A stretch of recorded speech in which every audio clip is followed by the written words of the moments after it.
اب آ رہا قتل عمد. وَمَن يَقْتُلْ مُؤْمِنًا مُتَعَمِّدًا، اور جو کوئی قتل کرے گا کسی مومن کو جان بوجھ کر قتل عمد، فَجَزَاؤُهُ جَهَنَّمُ خَالِدًا فِيهَا، اس کا بدلہ تو جہنم ہے جس میں وہ ہمیشہ ہمیشہ رہے گا. وَغَضِبَ اللَّهُ عَلَيْهِ، اور اللہ تعالیٰ کا غضب اس پر ہوگا. وَلَعَنَهُ، اور اللہ نے اس پر لعنت فرمائی. وَأَعَدَّ لَهُ عَذَابًا عَظِيمًا، اور اس کے لیے بہت بڑا عذاب تیار کیا ہے.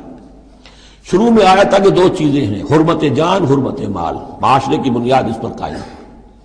لہذا یہ کہ ایک مسلمان کا قتل کر دینا بھی اللہ کے ہاں کتنا بڑا ہے. آگے چل کر سورہ مائدہ میں اس سے بھی آگے آ گیا فَكَأَنَّمَا قَتَلَ النَّاسَ جَمِيعًا، کسی ایک انسان کو ناحق قتل کر دینا بھی ایسے ہے جیسے کہ پوری نوع انسانی کو قتل کر دیا، اس لیے کہ تمدن کی جڑ کاٹ دی. اور اس سے اندازہ کیجئے ہمارے ہاں کتنا کچھ ایمان و اسلام ہے.